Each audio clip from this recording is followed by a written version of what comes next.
so much motherfucking design on right now. Break it down, bring it back, make it clap. I got 3 old thoughts, new block, where that dick. Bitches on my line, and you know they come strapped. Hold up, what it not, 45, scope it cash like whoa. How you fucking with these hoes out? Assalamualaikum warahmatullahi wabarakatuh. Halo teman-teman, kembali lagi dengan saya Lucy Dulestari dengan NPM A1J022025 dari Prodi Pendidikan Non-Formal kelas 2A dengan dosen pengampu Bapak Dr. Muhammad Kristiawan MPD. Baiklah teman-teman, di sini saya akan membahas tentang bab 9, yaitu tentang manajemen kurikulum. Nah teman-teman, langsung saja kita lihat pada video berikut ini. Nah, yang pertama kita akan membahas tentang konsep dasar manajemen kurikulum. Nah, kurikulum merupakan salah satu komponen yang memiliki peran strategis dalam sistem pendidikan. Kurikulum merupakan suatu sistem program pembelajaran yang dimaksudkan untuk mencapai tujuan institusional pada lembaga pendidikan, sehingga kurikulum memegang peranan penting dalam mewujudkan sekolah yang bermutu dan berkualitas. Selanjutnya, yang B, kita membahas tentang ruang lingkup manajemen kurikulum. Nah, manajemen kurikulum merupakan bagian integral dari kurikulum tingkat satuan pendidikan dan manajemen berbasis sekolah.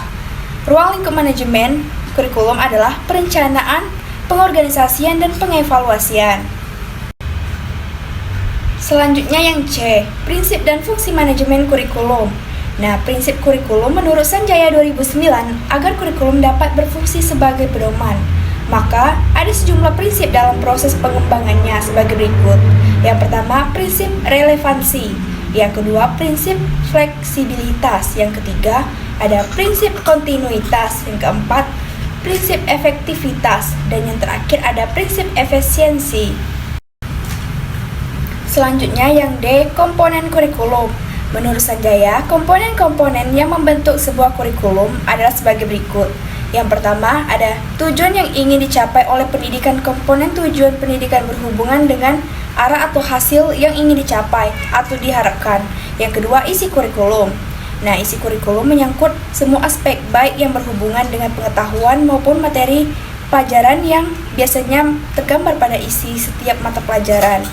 Yang ketiga, ada metode atau strategi pembelajaran. Strategi berkaitan dengan upaya yang harus dilakukan dalam rangka mencapai tujuan. Yang terakhir ada evaluasi atau penilaian. Nah, pembelajaran evaluasi merupakan komponen untuk melihat aktivitas pencapaian tujuan. Selanjutnya yang E, perencanaan kurikulum.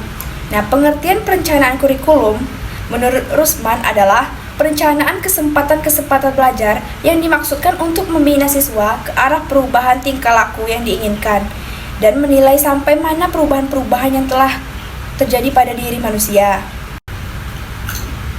Selanjutnya yang F ada model implementasi kurikulum. Miller dan Seller menggolongkan model implementasi kurikulum menjadi 3 bagian sebagai berikut. Yang pertama ada CBAM, merupakan sebuah model yang dilakukan dengan mengidentifikasikan kepedulian guru terhadap sebuah inovasi kurikulum. Yang kedua ada model Lead Work. Model ini memfokuskan pada guru. Nah, yang ketiga, model Tory. Model ini untuk menggugah masyarakat mengadakan perubahan. Dengan model ini diharapkan adanya minat guru memanfaatkan perubahan. Nah, yang G ada pengembangan isi kurikulum. Pengembangan kurikulum adalah proses perencanaan dan penyusunan kurikulum oleh pengembang kurikulum dan kegiatan yang dilakukan agar kurikulum yang dihasilkan dapat menjadi bahan ajar dan acuan yang digunakan untuk mencapai tujuan pendidikan secara nasional. Nah, selanjutnya yang H, evaluasi kurikulum. Evaluasi kurikulum merupakan pemeriksaan secara terus-menerus untuk mendapatkan informasi yang meliputi siswa, guru, program pendidikan, proses pembelajaran untuk mengetahui tingkat perubahan siswa, dan ketetapan keputusan tentang gambaran siswa dan efektivitas program yang dievaluasi adalah sebagai berikut. Pertama, proses analisis kebutuhan dan kelayakan. Yang kedua, proses perencanaan dan pengembangan. Yang ketiga, proses implementasi atau pelaksanaan. Yang keempat, proses evaluasi kurikulum. Dan yang kelima, proses perbaikan kurikulum. Baiklah teman-teman, mungkin cukup itu yang bisa saya sampaikan pada video kali ini. Saya ucapkan terima kasih. Wassalamualaikum warahmatullahi wabarakatuh.